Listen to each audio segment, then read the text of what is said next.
Tom, why is the realm in tatters? What happened to King Ned? Oh, well still, why the bloody hell has that sword been shoved back into the stone? And while we're at it, who the fuck poisoned the waters of the kingdoms with a potion that only kills the worthy male rulers? Who's going to rule the kingdoms now? I know it's mad, but Tom, how about a queen? Did you hear something? This place will have you barking at the moon. A queen, you say? A queen? Good call, my friend. Let us name a worthy queen. You asked for it, and we always aim to please. So, pretty much the same formula as the King's video. Who out of these ladies in Westeros would have made for a good queen? Again, this isn't solely who's the best player of the game. If you want that list, check out this video. But who has the qualities of a good ruler? Just to clarify, like the King's video, the queens don't get lumbered with the current King's Landing's roster of advisors.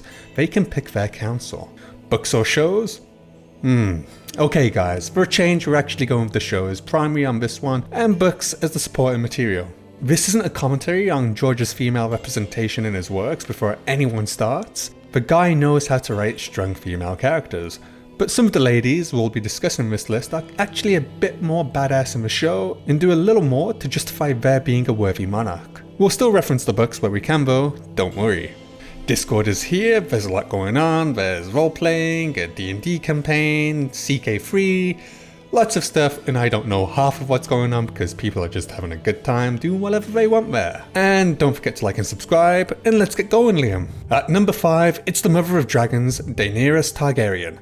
Damn, I kind of wish we didn't go with the show as primary here.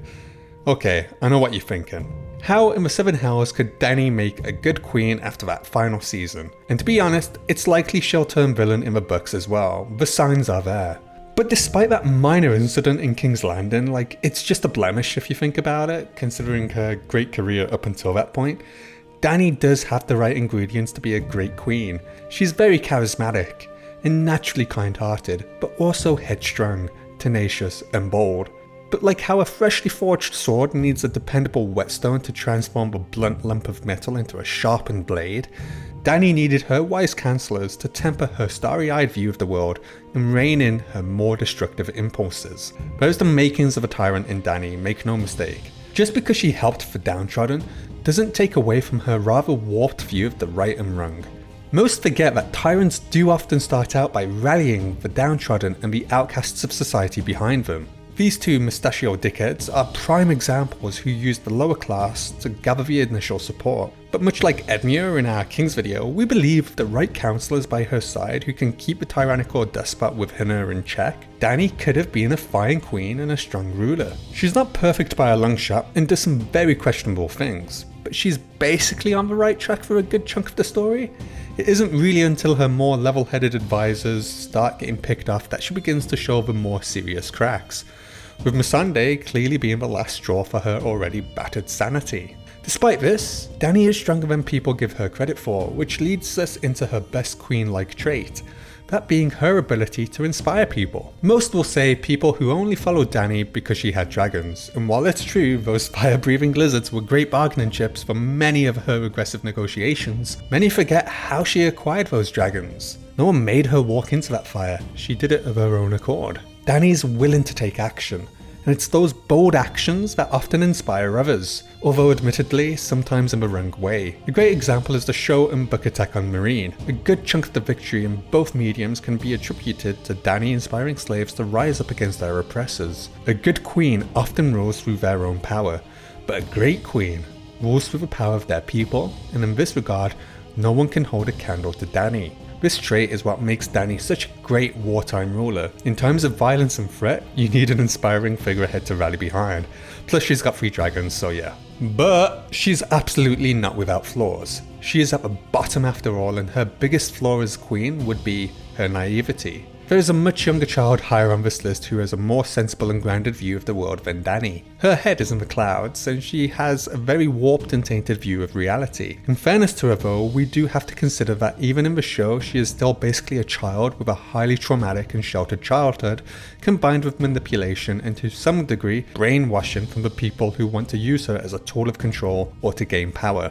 It's understandable her estimations of how the world works are going to be way off. The Mother of Dragons is highly idealistic and always wanted to do what she believes is the right thing, and much like Manus, hate you Manus, has a very black and white view of morality. But unlike the Manus, Dany lacks that rigid conviction in her ideals necessary to implement such a binary system of justice, and doesn't have the real world experience to ground her beliefs into a functioning rule, which leads to some pretty questionable decisions on her part. She believes in liberating the downtrodden and making the world a fairer place for all, which is a noble goal.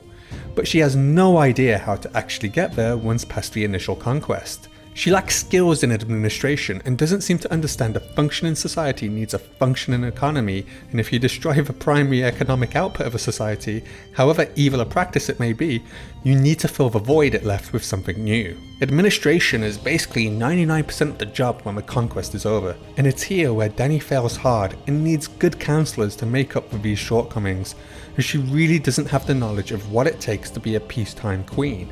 It's gotten to the point where Dany effectively has given up on trying to rule Meereen and insists on representing her house words: fire and blood. Still, providing you're on her side at least, she is willing to step up and stand up for you, which makes her better than Cersei at least. At number 4, it's the Lady of Bear Island, Lyanna Mormont. Look, I don't really think there's any need to go really deep into this, is there? I mean, we're all agreed, right? Great! We don't get to see this little bear cub in the books, but anyone with the balls to tell Stannis to fuck off and do one is at the very least noteworthy in my eyes, despite her treasonous words. In the show, we didn't see much of her, but what we did see made one thing abundantly clear. She is awesome and, age be damned, knows what it takes to be a great leader and is absolutely queen material in our books. She's intelligent, measured, and has the interests and well-being of her people at heart, while also being fierce and bold and willing to stand up and fight for when needed with the courage and grit that puts even the likes of Jon and Oberyn to shame. Beating the mountain and defeating a White Walker in straight up fights don't seem quite as badass in comparison as charging and killing a zombified giant with your last ounce of strength. Come on guys, you're being upstaged here. And all of this is at 10 years old. 10 years old. And what is Lyanna's most queen-like trait? Wisdom beyond her years. Some might say it's her bold to the point demeanour, and that's certainly a feather in her cap. As far as I understand, you're a Snow and Lady Sandra is a Bolton. Who's your Lannister?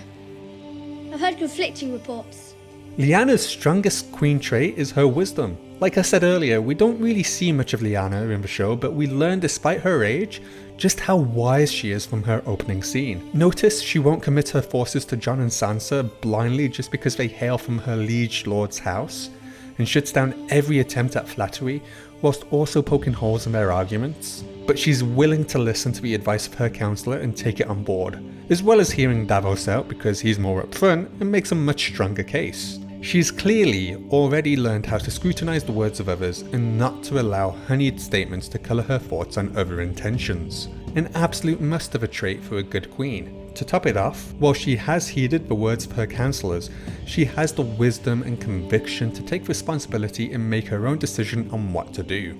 Again, this girl is 10 years old. Give her another 5 or 6 years, she'd probably be skilled enough to win the Game of Thrones.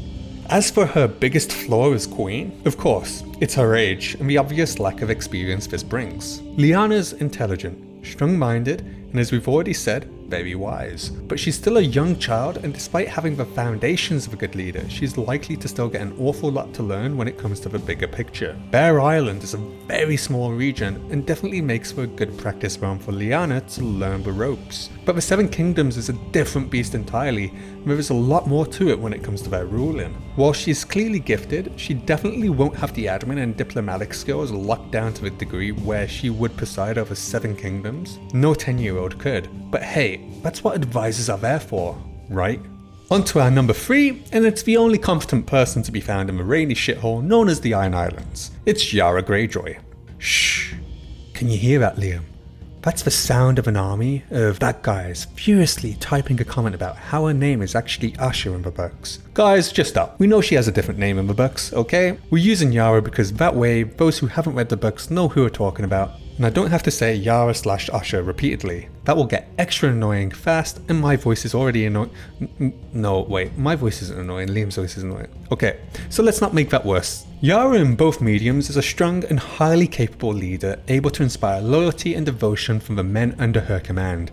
And out of everyone in the Iron Islands, who isn't a fucking total sociopath at least, would certainly make for the best ruler, not just queen. Though admittedly, the competition isn't exactly stiff. She's intelligent and not afraid to fight for her people whom she cares for, notably leading from the front like good old Bobby B.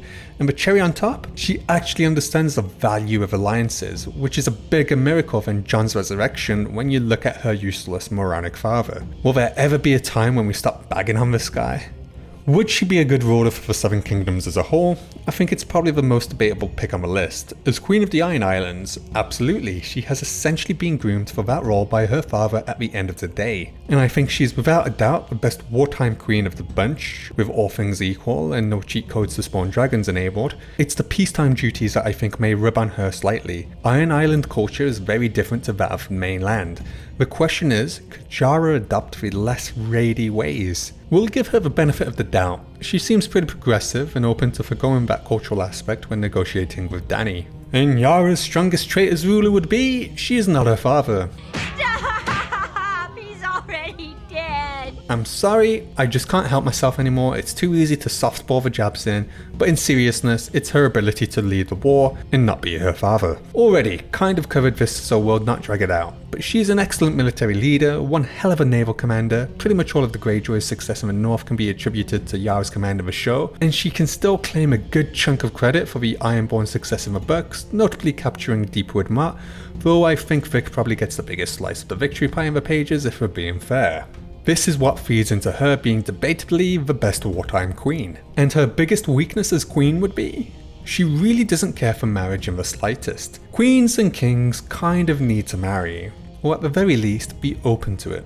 It's the best way to secure a highly powerful ally and lock them onto your side. Yara is very much averse to marriage and has no desire to become a wife to any lord. This harms her matchmaking potential and could weaken her throne over time. It also hampers her ability to continue her family line through a stable and, most important to nobility, traceable reproduction. Now, we're not saying if push comes to shove she wouldn't marry out of necessity to pop out some little Greyjoys, but her resistance to the idea could definitely harm her role and her legacy. No two ways about it. At number 2, it's my favourite bad bitch, Olenna Tyrell. Any chance to talk about the Queen of Thorns is always a treat for us at the Fandome, as she is quite possibly one of the most awesome characters in the series in both mediums. Much like Manus in our King's video when it comes to being a worthy ruler, Olenna has just got the right stuff, particularly her show counterpart.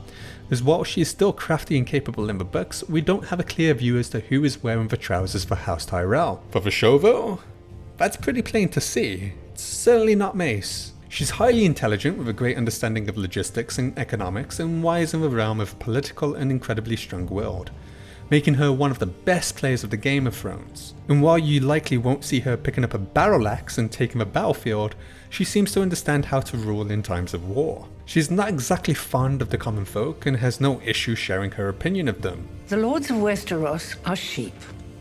Are you a sheep?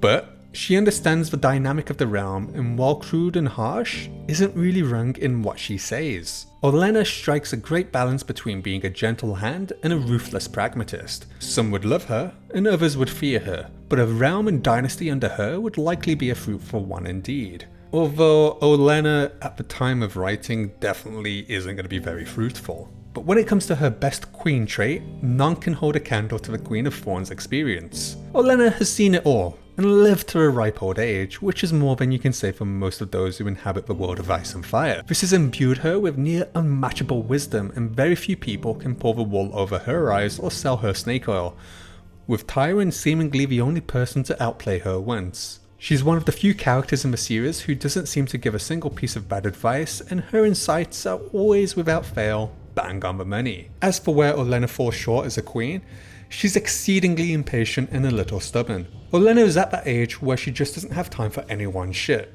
She's got no patience for pleasantries and cannot be bothered with the people she sees as beneath her, which could make her a little off-putting in the public eye. She's also not great at compromising.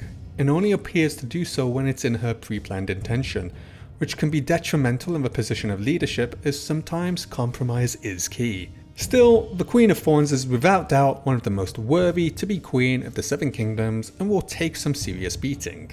And who, you ask, could beat the Queen of Thorns? Well, that's right, it's her protege. Number 1, it's Margaery Tyrell. Now, in fairness, like our King's video, Margaery and Olenna are an apples and oranges argument. Both have strengths the others lack, and both have weaknesses the other doesn't. Experience and wisdom versus patience and aptitude. It's a splitting hairs argument, but very much running parallel with our King's video and the comparison between Stannis and Ned. Olenna might inspire love in some way, but would certainly inspire fear in others. Whereas Margaery, whether it's genuine or not, has cultivated an image that inspires nothing but love from the people. It isn't natural softness or charisma either. Margaery has carefully sculpted her image among the common folk and nobility as one who is kind and benevolent, which is kind of the ideal image to foster as a ruler, as love is oftentimes better at cementing loyalty and security over that of fear and intimidation. She's young and beautiful, so matchmaking is no problem, and while kind and sweet on the surface, is fully aware of the music played at the court and has the shrewd moves to dance along to it. As for the strongest trait that makes her a good queen, her humility.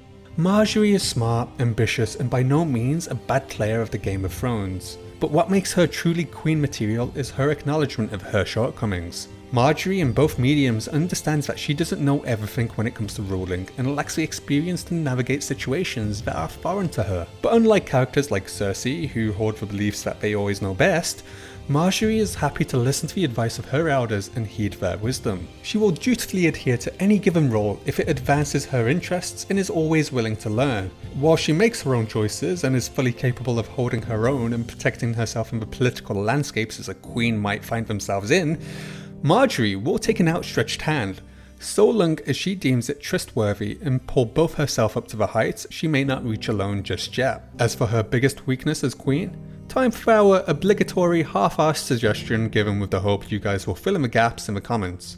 And that is, Margaery overestimates her ability to contend with the truly dangerous and unstable players. I don't think I need to elaborate much, but we're referring to her interactions with Cersei and even Joffrey to some degree. Margaery ultimately put her foot forward believing, with good reason and fairness, that she had the advantage, when she really should have followed her grandmother and taken a step back. And in the show, this unfortunately cost Margaery her life. That's our half-assed suggestion. Now let's open the floor to you guys. Can you name Margaery's biggest weakness as queen? The best suggestion will of course get the pin. And that's our take. Can you name any other characters that would make for a worthy queen of the Seven Kingdoms? Let us know in the comments, guys. What did we get right? What did we miss? And what did you get wrong? I'm sure you'll have no problem telling us. Thanks for watching, guys.